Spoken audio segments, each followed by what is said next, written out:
utilize these characters to the fullest in terms of making sure that they're memorable and having them have a very key factor into ending this series. I think that as we go into the spoilers, what's most interesting is knowing the fact that everything is becoming so unpredictable. Kind of like in a good way, because it's like you don't really want to know like too much as to what's going on, but at the same time it's like you have so many questions as to what's gonna happen with Frieza, what's gonna happen with Jiren, what's gonna happen with so and so, characters. We don't really know. And I feel like I think the deciding factor again is going to be Frieza in all of this, because Frieza has been one of those guys where he's been hidden in the shadows. He really hasn't been revealed to do too much. Right now, he's immobile. He's somewhere in the ring. And I think that as we go into the episode 129 and 130 conclusions, I think that Frieza is going to reveal himself, and we're going to get the possible Super Dragon Ball Heroes opening ending, to where we see Goku and we see Frieza teaming up to fight Jiren. But from there, it's like it's all a matter of like trying to set up something, because I think that obviously Golden Frieza is no match for, Jiren at this point, but I think that he's going to have a hand in doing something really sneaky that gets him the victory regardless of what he does. And with Frieza just coming off the battle with Toppo, we know that Frieza can't stand hand-to-hand with Jiren at all. And do you see him getting any power buff, or do you see him... The way I've always been picturing it is if he doesn't pull something sneaky against Goku, if anything, if he does assist Goku, what I'm picturing in my head is him is basically, remember when Vegeta shot Cell during the father-son Kamehameha? That's mainly what I would see if he's really going to assist Goku at all. Other than that, he would have to do something incredibly sneaky and wait out the battle and then probably bring one of them out at the very end. Or if anything, just survive because maybe the two of them ringed each other out. But I mean, but what do you think are the chances of like Goku and Jiren ringing each other out while Frieza's in the ring? I mean, are they even going to acknowledge him? At this point, like, it seems as though he's gone under the radar. I'm not sure if they're gonna acknowledge him, because if Goku goes Ultra Instinct, it seems like right now Jiren's targeting everyone else except for Frieza, because with the barrier going up to protect them in episode 127, he's aiming directly at Goku and Vegeta, and it seems like most of his efforts are on the Saiyans, if anything. That's why 17's protecting them and he's gonna get ringed out because of that. But if Goku's gonna go Ultra Instinct, I think all attention's gonna be on Goku again, because he's the X factor right now in Jiren's eyes. He doesn't really view Frieza as a threat because of especially the beating Toppo put down on him. Jiren probably sees him as like a cockroach in the ring or something like that. So I wouldn't say he'd focus on Frieza at all. But that would probably be the main reason for his downfall. If anything, if they don't utilize it, that'll probably be probably the most underwhelming thing in this tournament. Like, honestly, there was some things in this tournament that they could have done a lot better, but if they don't utilize Frieza at all, or in a very devastating way at the end here, that will probably be the most disappointing thing ever in this tournament for me. What are your thoughts on Vegeta, though? I mean, like, even though we spoke about it on my video, I want to get your full thoughts as to how you felt about Vegeta this whole time. I'll be the first one to say I didn't think that he was going to make it past Jiren during episode 122, but he did a great job. The dude, he hung in there with, some of the best, and he took out, Toppo. He's fighting Jiren and whatnot, so it's a good thing. It's a very interesting way on seeing Vegeta grow. But how did you personally feel about him? Like, do you feel like fighting Jiren and losing is a bit of is like a bit of a letdown, or do you believe that they're preserving him just for this moment? Like, how do you feel about him as a whole, in your opinion? Honestly, I felt like he got a decent highlight reel for the Tournament of Power, and a lot of character development, especially with the flashback with Kaba and stuff like that against Toppo. Toppo had a lot of iconic moments that were executed right for Vegeta, but weren't executed right for Toppo in that regard, if you know what I mean, because he was a rushed character towards the end there. He could have gotten a lot more. Frieza has a higher body count than he does in terms of like eliminating Universe 7 warriors, so that's why I would have a rant against that. But Vegeta, in terms of his character, he got his highlight reel. We all knew that he was going to be second fiddle again. That's what a lot of people speculate since the very beginning.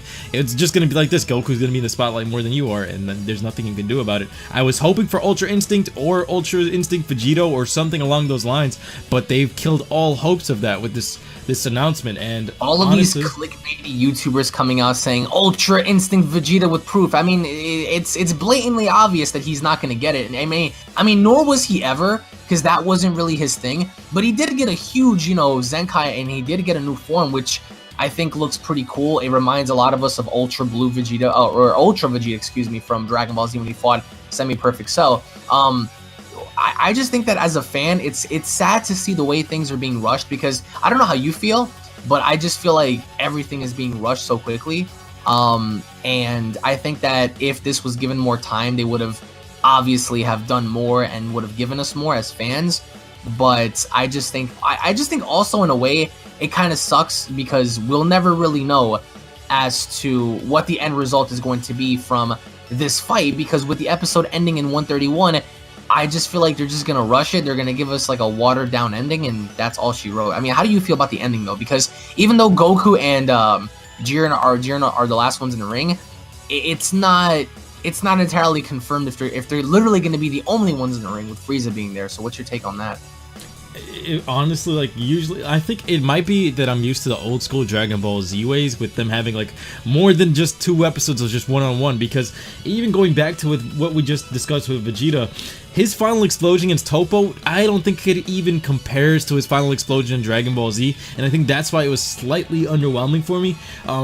I don't know if anybody else agrees with that, because just the fact that it just doesn't stand out as much, and it doesn't have that much emotional impact, mainly because of the villain, Toppo being underutilized and stuff like that. And I feel like Jiren might be falling into the same exact pit here, where even if it's like the last 2 episodes or 3 episodes with just mainly Goku and Jiren, if they're not developing Jiren to the point where he feels like a fully fleshed out character, because right now he doesn't even feel like a quarter of what Toppo had, this is going to end badly. And this isn't going to end in a very interesting note. It's just going to be like, okay, we had generic bad guy, we hyped him up for this entire time, here comes the ass pulls, take him out, done, story rushed.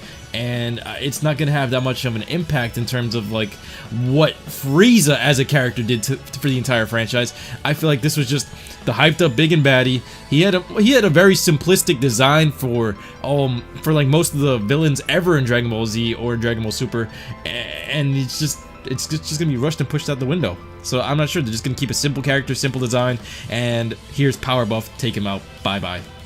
What about your take on like 17 with his barrier being broken, and just seeing him go in there and protecting both Goku and Vegeta, because he knew that as he was fighting Jiren, he needed to do whatever it is he needed to do to survive, and he's doing just that. But the thing is, it's like we don't really know as to, you know, because 17 only took so much damage against Toppo, but now that he's squaring up against, you know, Jiren, it's blatantly obvious that he can't continue. So what's your take on 17 before we wrap this up? Because he's definitely MVP, I think, alongside Vegeta probably.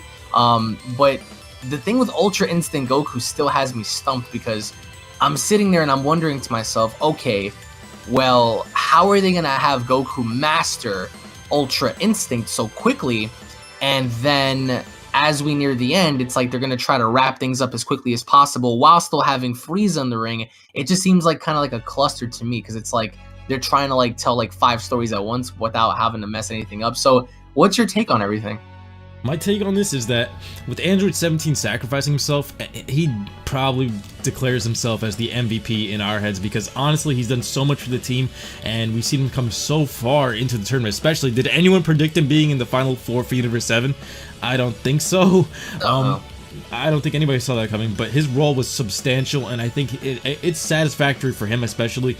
I didn't see Vegeta leaving the ring before Frieza did though, but with that being said, Android 17 didn't really hold a candle too much against Toppo, and Frieza's gonna outlast both of them, so this gives a lot of depth as to what Frieza may or may not do in this arena, because with Vegeta held up his own as well, and they both like grew as characters, both 17 and Vegeta. But Frieza, on the other hand, what's going to happen with him, and how are they going to utilize this in a way where it's going to like hold a place in our memories? Is he going to be a bad guy that turns good, or is he going to turn his back on everyone in these last moments, and we're going to just see something really hellish go down? He's just going to take over the Wish and or even like switch up the whole game for us. We don't know what's going to happen here, but the fact that he's outlasting 17 and Vegeta, it says a lot. So we're definitely going to be touching up a lot more even after Super ends. So make sure you guys are subscribed to Super Saiyan Paul's channel, because we're going to be more or less dissecting a lot of things in the foreseeable future. I mean, I have some plans, you have some plans. We're not going to get, you know, too far into what we want to do or what we're going to do. But needless to say, I mean, we do have plans. So I just think that, like you said, with the way this is wrapping up, I'm getting that future Trunks vibe, where everything's like smashed together. It's like, all right, well, here you go, enjoy. And I'm not too sure how I feel about that, but in the end, I just think that whatever it is that happens with Jiren, Goku, Frieza, I think that depending on the way they end this, if Super does come back, or if they make a return with another series, you know, keeping it the same concept as Dragon Ball, I think that this is not the last we've seen of Jiren. But if it is, then damn, what a run we've had. But I wouldn't want it to end like this. But if there's no other means of doing it, then, you know, I guess we're going to have to accept it for now. Honestly, I don't want this to be the end of Jiren, because we've got more screen time of Brienne than Jiren. Honestly, I've had more... we got way more screen time of Brienne than we did Jiren, in a sense. Jiren, well, not really. Actually, you know what? Scratch that. We had more Brienne time than we did Hit, Kaba, Kale, Khalifa, Kefla, Ultimate Gohan, everybody. Let that sink in for a second. Let that sink in, guys. Anyway, thank you guys so much for watching. Thank you, Alex, for having yourself featured on this channel. Smash that like button, guys. Turn on notifications and subscribe. We'll be seeing you guys next time. Take care. Peace. Peace.